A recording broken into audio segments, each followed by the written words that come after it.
situation. Now I'm going to discuss how we would look for a new law. In general, we look for a new law by the following process. First, we guess it.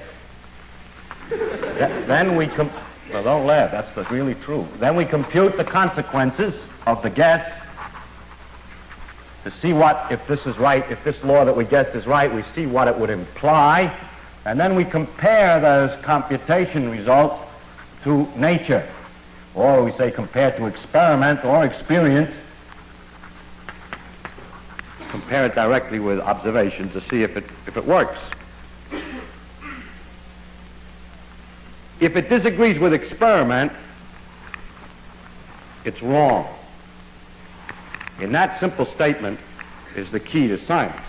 It doesn't make a difference how beautiful your guess is, it doesn't make a difference how smart you are who made the guess, or what his name is.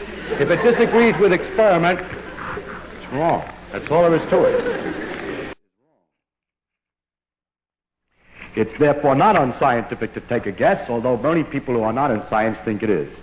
For instance, I had a conversation about flying saucers some years ago with laymen. Because I'm scientific, I know all about flying saucers. So I said, I don't think there are flying saucers.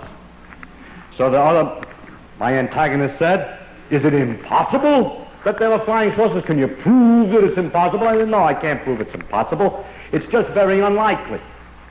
That, they say, you are very unscientific. If you can't prove it impossible, then how can you say it's likely, that it's unlikely? Well, that's the way, that is scientific. It is scientific only to say what's more likely and less likely, and not to be proving all the time possible and impossible.